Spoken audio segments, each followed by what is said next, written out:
தெய்வம். ஒரு தேங்காவை சுத்தி அது மேல ஒரு கற்பூரம் வச்சு அதை சுத்தி அந்த தேங்காவை உடச்சோன்னா இந்த எலுமிச்சை மேல வண்டி ஏறிச்சுன்னா வண்டி நல்லா ஓடுமா, போற வழியில பஞ்சர் ஆயிடும். அந்த காலத்துல மர்ஃபி ரேடியோன்னு சின்னதா இருந்தது, மர்ஃபி ரேடியோ. அதை வித்து வித்து வித்து அதுல கொஞ்சம் கொஞ்சமா சம்பாதிச்சு உம்மல்லாகாத காரியம் ஒன்றும் இல்லை, உம்மல்லாகாத காரியம் ஒன்றும் இல்லை, உம்மல்லாகாத காரியம் ஒன்றும் இல்லை, உம்மாலே எல்லாம் ஆகும், அல்லேலூயா, உம்மாலே எல்லாம் ஆகும், எல்லாம் ஆகும், உம்மாலே தான் எல்லாம் ஆகும், அல்லேலூயா, எல்லாம் ஆகும், உம்மாலே தான் எல்லாம் ஆகும். ஆண்டவரே, இந்த நல்ல நாளிலும் உம்மை தேடி நாங்கள் வந்திருக்கின்றோம். உம்முடைய பிள்ளைகளாக இந்த காலை நேரத்திலே இந்த செப்டம்பர் மாதம் ஆண்டவரே 14ஆம் தேதி உம்மை நாடி வந்திருக்கின்றோம். நீரே உம்முடைய வார்த்தையினாலே எங்களை உற்சாகப்படுத்தும், நாங்கள் நடக்க வேண்டிய வழியை போதித்தரலும், நாங்கள் செல்ல வேண்டிய பாதையை எங்களுக்கு காட்டும். உம்முடைய வசனத்தினாலே நீர் எங்களை போதித்தரலும். இயேசு கிறிஸ்துவின் நாமத்தில் ஜெபிக்கின்றோம் நல்ல பிதாவே, ஆமென். வாசிக்கிட்ட அருமையான யாத்ரா புஸ்தகம் 32ஆம் அதிகாரம் 11ஆம் வசனத்தை இந்த நல்ல நாளிலே உங்களுக்கு முன்பதாக நான் வைக்க விரும்புகின்றேன். யாத்திராகமும் 32ஆம் அதிகாரம் 11ஆம் வசனம். மோசே தன் தேவனாகிய கர்த்தரை நோக்கி, கர்த்தாவே, தேவரீர் மகா பலத்தினாலும் வல்லமையுள்ள கையினாலும் எகிப்து தேசத்திலிருந்து புறப்பட பண்ணின உம்முடைய ஜனங்களுக்கு விரோதமாக உம்முடைய கோபம் பற்றி எரிவதென்ன? உம்முடைய கோபம் பற்றி எரிவதென்ன? அருமையான மோசே ஆண்டவரை பார்த்து ஜனங்களுக்காக அவன் வேண்டிக் கொள்கின்றான். அவனுக்காக வேண்டல. நல்லா நீங்க புரிஞ்சுக்கணும். இங்க அவனுக்காக வேண்டவே இல்லை, ஜனங்களுக்காக அவன் வேண்டுகின்றான். என்ன வேண்டுகின்றான்? ஆண்டவரே, உம்முடைய கோபம் பற்றி எரிவதென்ன? ஏன் உங்களுக்கு அதிகமான கோபம் இருக்கின்றது ஆண்டவரே என்று சொல்லி ஜனங்களுக்காக மோசே ஆண்டவரிடத்திலே மன்றாடுவதை நாம் பார்க்கின்றோம். இவ்வளவு நேரம் சில காரியங்களை உங்களுக்கு நான் சொல்லிக் கொண்டு இருந்தேன். காரணம் என்னவென்றால், உங்க மேல கோபமோ எதுவுமோ கிடையாது. ஆண்டவர் உங்களுக்கு நன்மையான காரியத்தை செய்ய வேண்டும் என்பதற்காக தான் சில ஆலோசனைகளை நான் சொன்னேன், வேற ஒன்றுமே இல்லை. ஆண்டவர் உங்கள் மேல் கோபம் கொள்ளக்கூடாது. இதைதான் அருமையான மோசே ஆண்டவரை பார்த்து கேள்வி கேட்கிறார். ஆண்டவரே, இந்த ஜனங்கள் மேல் நீர் கோபம் கொள்வதற்கு, அல்லது என்ன அழகா சொல்றான், கோபம் பற்றி எரிவதென்ன? கோபம் பற்றி எரிவதென்ன அப்படின்னு என்ன அர்த்தம்? கோபம் கொள்ள அப்படியே நெருப்பு மாதிரி பற்றி எரிது உங்களுடைய கோபம் அப்படின்னு சொல்லி நல்ல விளக்கமாக அவன் கேட்பதை நாம் பார்க்கின்றோம். இப்போ ஏன் இவர் கோபம் கொண்டாரு அப்படின்னு சொல்லி நாம் பார்க்கும் பொழுது 8ஆம் வசனத்துல நாம் பார்க்கிறோம், அவர்கள் நான் விதித்த வழியை அவர்கள் சீக்கிரமாய் விட்டு விலகினார்கள், அவர்கள் தங்களுக்கு ஒரு கன்று குட்டியை வார்ப்பித்து அதை பணிந்து கொண்டு என்று சொல்லி அவர் சொல்லுகின்றார். நான் விதித்த வழியை அவர்கள் மாறிவிட்டார்கள், விதி மீறி விட்டார்கள், செல்ல வேண்டிய பாதையிலே அவர்கள் செல்லவில்லை. இன்றைக்கு ஆலயத்துக்கு வருகிறோம், வேதத்தை வாசிக்கிறோம், ஆண்டவரை துதிக்கிறோம், நல்லா ஜெபிக்கிறோம், ஆண்டவருடைய வார்த்தையை நாம் கேட்கின்றோம். ஆனால் ஆண்டவர் சொல்கின்ற வார்த்தையின்படி நாம் நடக்காவிட்டால் ஆண்டவருடைய கோபம் என்ன செய்யும்? பற்றி எரியும். ஆண்டவருடைய கோபம் நம்ம பற்றி எரி.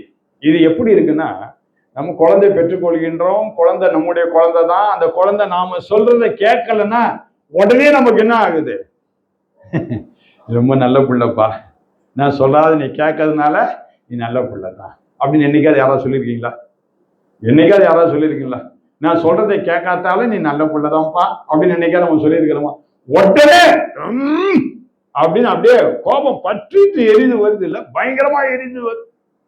நான் வந்து இப்படி பண்ணிட்டானே என் பிள்ளை, இவனுக்காக நான் இவ்வளவு செய்யறேன், அப்போது இவனுக்கு அறிவு இல்லாம இவன் நடந்துக்கிறானே என்கின்ற கோபம் பற்றி எரிகின்றது. அதைதான் மோசே கிட்ட ஆண்டவர் சொல்லுகின்றார் அந்த 8ஆம் வசனத்துல, நான் விதித்த வழிகளை விட்டு விட்டு தங்களுக்கென்று சுயநலமாக அவர்கள் சென்று விட்டார்கள். என்ன செய்தாங்களாம்? அவங்க அப்படி கடந்து போனது என்ன செய்தார்கள் விசேஷமாக அவர் சொல்லுகின்றார், அவர்கள் தங்களுக்கு ஒரு கன்று குட்டியை வார்ப்பித்து, தங்களுக்கு ஒரு கன்று குட்டியை வார்ப்பித்து. நீங்க நல்லா கவனிக்கணும், ஏன் கன்று குட்டியை அவங்க செய்தாங்க? என்ன செய்யறாங்க ஜனங்க? அவங்க நகை, தங்க நகை எல்லாத்தையும் போட்டு என்ன பண்றாங்க? ஒரு கன்றுக்குட்டி போல ஒரு உருவத்தை அவர்கள் செய்கின்றார்கள். கன்றுக்குட்டியை போல் ஒரு உருவத்தை செய்கின்றார்கள். அப்ப அந்த காலத்திலே யார் இருந்திருக்கிறார்?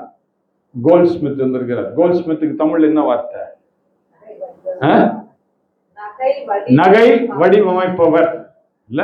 அந்த காலத்துல நகை எப்படி வடிவமைக்கணும்னு சொல்லி, தங்கத்தை எப்படி வடிவமைப்பணும்னு சொல்லி, இன்னைக்கு நீங்க அழகா காதுல போடுறீங்க, செயின் போடுறீங்க, மோதிரம் போடுறீங்க, இதெல்லாம் வடிவமைக்கிறாரு. அந்த காலத்திலே இருந்திருக்கிறாங்க. இதுக்காக படிப்பு தேவையில்லை, அறிவுதான் தேவை. அப்போ இவங்க என்ன பண்றாங்க? இந்த ஜனங்க தங்களுடைய தங்கத்தெல்லாம் போட்டு கன்றுக்குட்டியை வார்ப்பிருக்கின்றார்கள். கன்றுக்குட்டியை போல ஒரு சூபத்தை ஏற்படுத்துகின்றார்கள். ஏன் கன்றுக்குட்டி போல பண்ணணும்? வேற ஏதாவது ஒரு இதை செய்திருக்கூடாதா? ஏன் கன்றுக்குட்டியை அவங்க செய்யணும்? அந்த காலத்துல, இந்த காலத்தில் நடக்குது. சிலர் போய் செய்யறாங்க, வருஷத்துக்கு ஒரு என்ன பண்றாங்க, எங்க குல தெய்வத்துக்கு நாங்க என்ன பண்றோம், பலியிடுறோம், கடா பலியிடுறோம் அப்படின்றாங்க, கோழி பலியிடுறோம் அப்படின்றாங்க. அந்த காலத்திலையும் கன்றுக்குட்டியை பலியிட்டார்கள். தங்களுடைய பாவ நிவாரணத்துக்காக, தங்களுடைய பாவங்களை போக்குவதற்காக அவர்கள் கன்றுக்குட்டியை பலியிட்டார்கள். இப்ப இவங்களுக்குள்ள என்ன ஆயிடுச்சு? ரொம்ப அறிவாளி மாதிரி இவனுக்கு என்ன பண்றானுங்க, இந்த மோசேக்கு லூசியா இருந்தாலே அவன் பேச்ச கேட்டு நம்ம வந்துகிட்டு இருக்கிறோம். எதுக்கு அவன் பேச்ச நம்ம கேட்கணும்? ஒரு கன்றுக்குட்டியை போய் பலியிட்டு நம்ம நம்முடைய பாவத்தை தீர்க்கிறத விட, நம்ம பேசாம ஒரு கன்றுக்குட்டியே நம்ம என்ன பண்ணிடலாம், நம்முடைய தங்கத்தினாலே செய்திடலாம். அதுதான் நமக்கு நல்லது. அந்த கன்றுக்குட்டி என்ன பண்ணலாம், நம்ம வணங்கலாம் அப்படின்னு சொல்லி முடிவெடுத்து செய்துட்டாங்க. அதான் அந்த 8ஆம் வசனம் சொல்றாரு, வார்ப்பித்து, ஒரு கன்றுக்குட்டியை வார்ப்பித்து அதை பணிந்து கொண்டு அப்படின்னு போட்டு அதை வணங்க ஆரம்பிச்சுட்டாங்க. இன்னைக்கு நம்ம கூட என்ன பண்ணிடுறோம்? செய்யும் தொழிலே என்னது? தெய்வம். செய்யும் தொழிலே தெய்வம். இந்த பைத்தியக்காரனே, அந்த தொழிலை எவனா கொடுத்தான்? தொழிலை கொடுத்தது யாரு? அதை நீ சிந்திக்க மாட்ட. செய்யும் தொழிலே தெய்வம். அதை எவன் சொன்னான்? சொன்ன ஒரு முட்டாள். செய்யும் தொழிலை தெய்வம் சொல்றவன் முட்டாள். காலையில ஒருத்தன் வண்டி எடுக்கிறான்னு வச்சுங்க, என்ன பண்ணுவான்? 4 காலில் என்ன பண்ணுவான்? அந்த வண்டி காலில் என்னத்தை வைப்பான்? எலுமிச்சம்பழை வைப்பான். அதுக்கு முன்னாடி பார்த்தா என்ன பண்ணுவான்? ஒரு தேங்காவை சுத்தி அது மேல ஒரு கற்பூரம் வச்சு அதை சுத்தி, அந்த தேங்காவை உடச்சோன்னா இந்த எலுமிச்சை மேல வண்டி ஏறிச்சுன்னா வண்டி நல்லா ஓடுமா, போற வழியில பஞ்சர் ஆயிடும். ஏண்டா தேங்காய் உடச்ச, கற்பூரம் ஏத்தன, எலுமிச்சம்பழம் ஏத்தன, ஏண்டா நீ போக வேண்டிய நேரத்துக்கு போய் சேர முடியல, நீ நினைச்ச காரியம் நடக்கல, ஆனா செய்யும் தொழிலே தெய்வங்கிற இல்ல. அதாவது அதான் ஆண்டவர் என்ன சொல்றாரு, முழு மனதோடு கூட நீ எல்லா காரியத்தையும் செய்தா நீ வெற்றி அடைவ. முழு மனதோடு கூட செய்யணும். அதை விட்டுட்டு அதை நீ தெய்வம் என்னைக்கு நீ நினைக்கிறியோ அன்னைக்குதான் உனக்கு பிரச்சனை. இன்னைக்கு அநேகர் ஆலயத்துக்கு வராத காரணம் தெரியுமா? ஐயோ நான் வேலைக்கு போயிட்டேன், ஐயோ நான் வேலைக்கு போயிட்டு வந்து ரொம்ப களைப்பா வந்து ரெஸ்ட் எடுத்துட்டேன், அதனாலதான் ஆலயத்துக்கு என்னால வர முடியல. புரியுதா? என்னைக்கு நீ ஆண்டவரை விட்டுட்டு ஆண்டவருக்கு கொடுக்க வேண்டிய முதலிடம் கொடுக்காம நீ மற்ற காரியத்தை நீ செய்யறியோ அன்னைக்கு உனக்கு பிரச்சனை தான். உன் வாழ்க்கையில உனக்கு வேதனை தான், உன் வாழ்க்கையில உனக்கு சமாதானமே இருக்காது. நீ எவ்வளவுதான் சம்பாதிச்சாலும் அந்த சம்பாத்தியம் உன் கையில நிற்காது. ஏதாவது ஒரு கடனுக்கு அது போயிடும், அல்ல ஏதாவது மருத்துவ செலவுக்கு அது போயிடும், அல்ல ஏதாவது ஒரு வகையில நஷ்டம் அடையும். நீ சம்பாதிச்சல உன் கையில நிக்காது.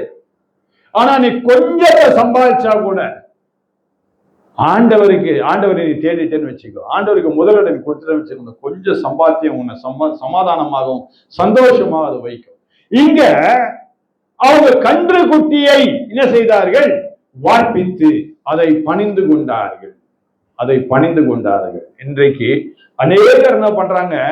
தங்களுக்கு ஆண்டவரை முன்னாக வைக்காதபடிக்கு தங்களுடைய சொந்த நினைவினாலே இது செய்தா இதான் கரெக்ட் அப்படின்னு நினைச்சுக்கிட்டு பல காரியங்களை அவர்கள் செய்து ஆண்டவருக்கு விரோதமான, ஆண்டவருக்கு பிடிக்காத வழிகளிலே சென்று விடுகின்றார்கள். இதைதான் அருமையான மோசேக்கு தேவன் சொன்ன வார்த்தைகள். அதனால்தான் என்ன சொல்றாரு?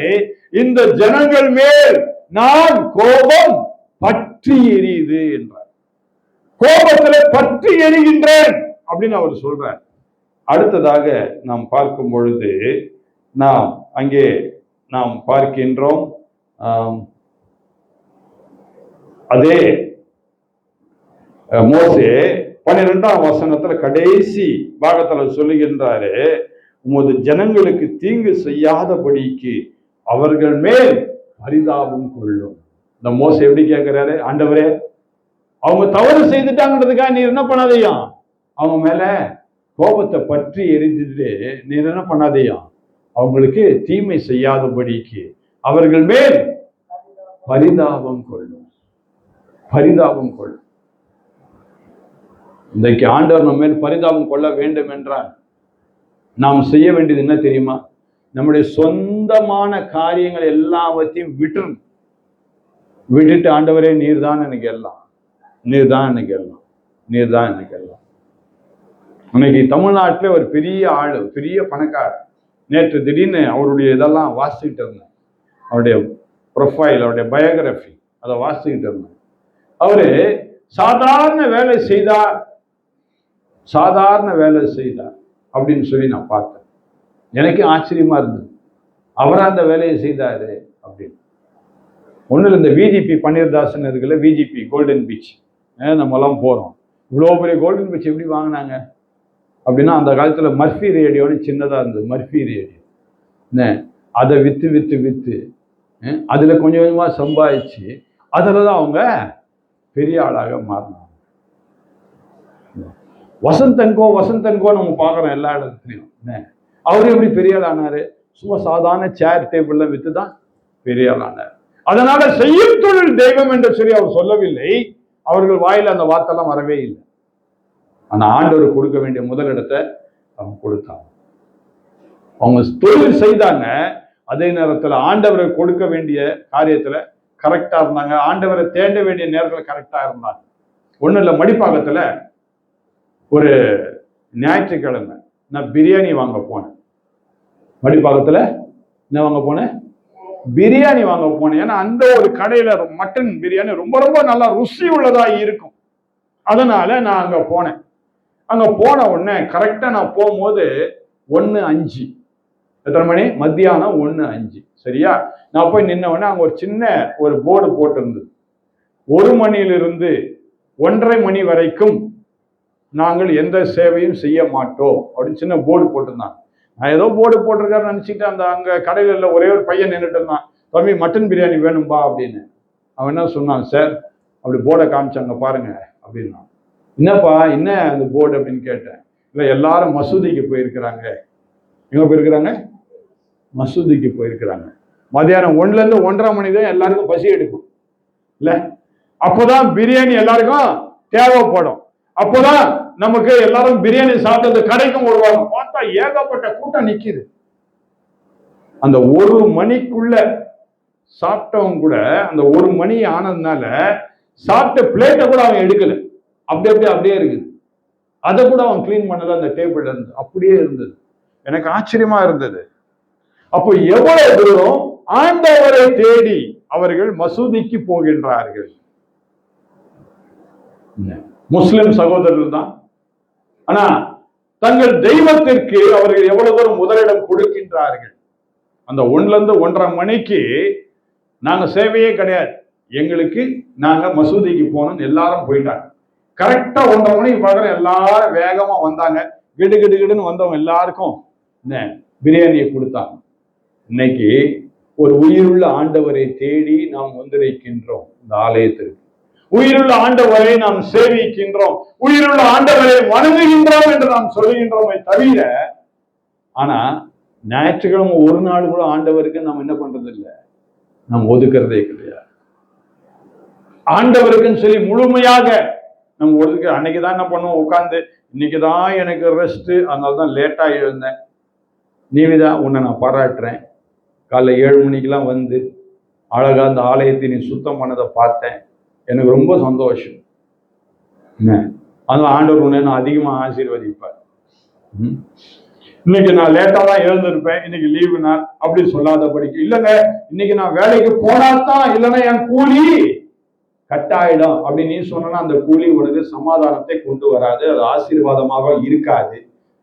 அடுத்தது 3வது, நீ ஆலயத்துக்கு செய்ய வேண்டிய காரியத்தை செய்யாம உன் சொந்த இஷ்டமான காரியத்தை நீ செய்தால் அதனால உனக்கு எந்த நன்மையும் கிடைக்காது. இன்னைக்குதான் எனக்கு நேரம் கிடைச்சது, அதனால நான் கடைக்கு போகணும், கடைலாம் லீவ் ஆயிடும், நீ போய் தேடுறதுதான் உனக்கு கிடைக்காம போயிடும் ஞாயிற்றுக்கிழமை. சரியா? அதனால அதுவும் பிரச்சனை. அதனால நாம ஆண்டவருக்கு முதலிடம் கொடுக்கணும். அப்படி கொடுத்தால்தான் ஆண்டவர் என்ன செய்வாரு, நம்ம மேல் பரிதாபப்படுவார். அப்போதான் நம்ம மேல என்ன பண்ணுவாரு, பரிதாபப்படுவார். எனக்கு ஒண்ணுமே செய்ய மாட்டார் ஆண்டவர்னா, நீ ஆண்டவருக்கு என்ன செய்ய? ஏதோ ஆலயத்துல இருந்து 1 மணி நேரம் உட்கார்ந்துட்டா, இல்ல 1.5 மணி நேரம் உட்கார்ந்துட்டா என்னவோ பெரிய அச்சீவ்மெண்ட் உன் வாழ்க்கையில, பெரிய காரியத்தை நீ செய்தமா நீ நினைக்கிற. ஆண்டவருக்கு இதெல்லாம் பெருசு இல்லை, உன் மேல பரிதாபப்பட மாட்டாரு. ஆண்டவருக்கு முழுமையா உன் நேரத்தை கொடு. அவருடைய நாடு இது, அவருக்கு கொடுக்க வேண்டியது அவருக்கு கொடுத்துரு. என்ன ஆனாலும் சரி, அவருக்கு கொடுக்க வேண்டிய நாள், அவருடைய நேரத்தை நீ திருடிடாத, ஜாக்கிரதை. அடுத்து நாம் பார்க்கின்றோம், அதே மோசே என்ன செய்யறாருன்னு பாருங்க.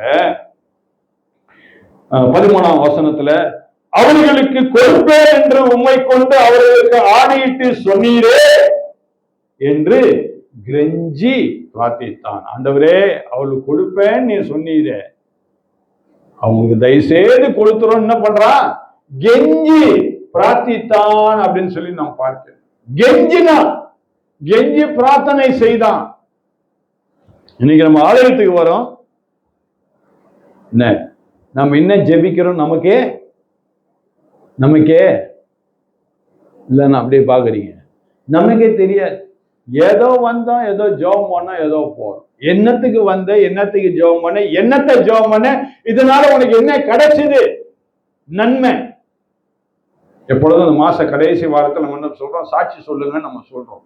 ஆனா சாட்சி சொல்லுங்க வந்து என்ன சொல்றோம், ஆண்டவர் இந்த மாதத்துல எல்லாம் நன்மையான காரியத்தை எனக்கு செய்தார், இவ்வளவுதானே? இதான் சாட்சியா? என்னென்ன நன்மை செய்தார் அப்படின்னா என்ன அர்த்தம்? நீ வந்து ஜெபிக்கிறத என்ன பண்ற, ஆண்டவரே என்னை ஆசீர்வதியும், அவ்வளவுதான் உன் ஜெபம். இதான் பிரச்சனை. உனக்கு ஒவ்வொருத்தருக்கும் ஒவ்வொரு விதமான தேவைகள் கட்டாயம் இருக்குது. இங்க அதான் என்ன சொல்றான், ஆண்டவரே நீர் அவள் கொடுப்பேன் என்ற ஆணையிட்டு சொன்ன இந்த தேசத்தை ஏன் கொடுக்காம இருக்கிறீர்? அதாவது பர்டிகுலரைஸ் பண்ணி குறிப்பிட்டு இந்த காரியத்தை செய்யும் என்று சொல்லி கெஞ்சி மன்றாடினான், பிரார்த்தித்தான் என்று சொல்லி நாம் பார்க்கின்றோம். குறிப்பிட்டு எந்த காரியத்தை நம்ம ஆண்டவர்கிட்ட நம்ம கேட்கணும். எனக்கு பிரச்சனையே இல்லைங்க என் வாழ்க்கையில அப்படின்னு யாராலையும் சொல்லவே முடியாது. இந்த உலகத்தில் இருக்கிற வரைக்கும் உனக்கு பிரச்சனை இருக்கும். ஏன்னா வேதத்திலே வசனம் அதுதான் இருக்கு, உலகத்திலே உங்களுக்கு உபத்திரவங்கள் உண்டு, ஆனாலும் திடன் கொள்ளுங்கள், நான் உலகத்தை ஜெயித்தேன் என்று சொல்லி ஆண்டவர் சொல்லுகின்றார். அந்த ஜெயிக்கின்ற ஆண்டவர் நமக்குள்ள இருக்கிறபடியினாலே, ஒரு உயிருள்ள ஆண்டவர் நமக்குள்ள இருப்பதினாலே நாம் ஒரு கன்று குட்டியை வாய்ப்பித்து அதை வணங்க வேண்டும் என்று நாம் செய்ய வேண்டிய அவசியம் இல்லை. தேவன் நமக்குள்ளே வாசம் செய்கின்ற பசுத்த ஆவியாக நமக்குள்ளே இருக்கின்றார். ஆகவே அவர் சொல்லும் காரியத்தை நாம் கேட்கும் பொழுது நம் வாழ்க்கையிலே சந்தோஷம். 14ஆம் வசனத்தில் அவர் சொல்றாரு, அப்பொழுது கர்த்தர் தமது ஜனங்களுக்கு செய்ய நினைத்த தீங்கை செய்யாதபடிக்கு பரிதாபம் கொண்டார். இப்படிலாம் நம்ம செய்யும் பொழுது ஆண்டவர் என்ன செய்வார்? நம்மேல் பரிதாபம் கொண்டார், நம்மேல் பரிதாபம் கொள்வார். அல்லேலூயா. இந்த காலை நேரத்தில் நம்ம ஆண்டவரை தேடி வந்தோம். ஆண்டவருக்கு முதலிடம் கொடுக்கிறோமா? அது தீமையை விட்டு, நம்முடைய வழிகளை விட்டு, ஆண்டவருக்கு விரோதமான வழிகளிலே போய்கொண்டு இருக்கிறோமா? நம்ம சிந்திப்போம். எத்தனையோ வார்த்தைகள் நம்ம கேட்கிறோம், வாரந்தோறும் வரும், ஞாயிற்றுக்கிழமையில அவருடைய வார்த்தையை கேட்கிறோம். இப்போ வசனம் நிறைய யூடியூப்ல வர ஆரம்பிச்சிருச்சு, வாட்ஸ்அப்ல நிறைய வசனம் வருது, நிறைய கேட்கிறோம். ஆனால் நமக்குள்ள நம்முடைய சிந்தனைகள் எப்படி இருக்குது? நம்ம இஷ்டமான போக்கிலே நாம் போய்கொண்டு இருக்கிறோம். அதான் பிரச்சனை.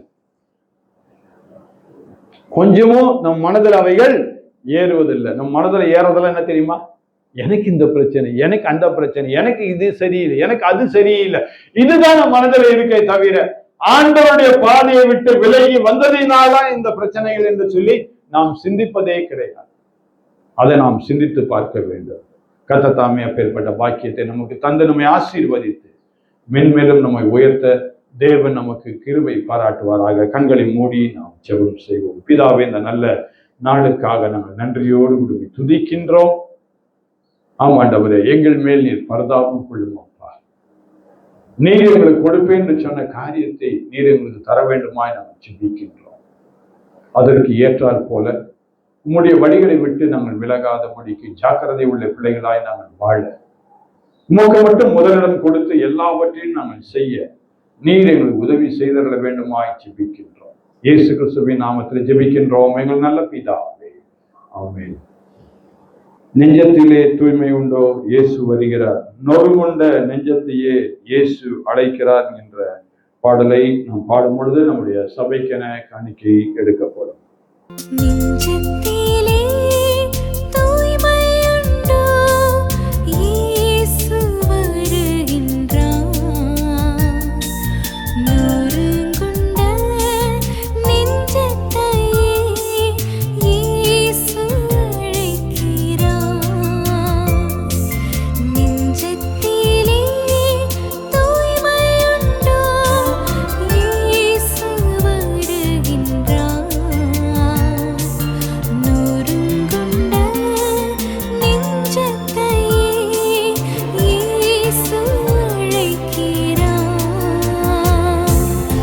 பிதாவே, இந்த நல்ல நாளிலே வந்த ஒவ்வொருவரையும் தேவன் தாமே நீர் ஆசீர்வதித்ததற்காக நன்றி அப்பா. தொடர்ந்து அவர்கள் ஆசீர்வாதமாக வாழ, உம்முடைய வார்த்தைகளில் நிலை நிற்க தேவன் தாமே கிருபை பாராட்டும். இந்த நாளில வந்தவர்களையும் வராதவர்களையும் நாங்கள் நினைக்கின்றோம். அவர்களையும் நீர் ஆசீர்வதிக்க வேண்டுமாய் நாங்கள் ஜெபிக்கின்றோம். இந்த வாரம் முழுக்க உங்களுடைய கரங்களில் எங்களை நாங்கள் அர்ப்பணித்து நீரே எங்களுக்கு போதுமானதாக இருந்து எங்கள் வழி நடத்த வேண்டுமாய் ஜெபிக்கின்றோம். இயேசு கிறிஸ்துவின் நாமத்தில் ஜெபிக்கின்றோம் எங்கள் நல்ல பிதாவே, ஆமென். நமது ஆண்டவராகிய இயேசு கிறிஸ்துவின் கிருபையும் பிதாவாகிய அன்பும் பரிசுத்த ஆவியின் ஐக்கியமும் சமாதானம் நம் அனைவரோடு என்றும் இருப்பாராக.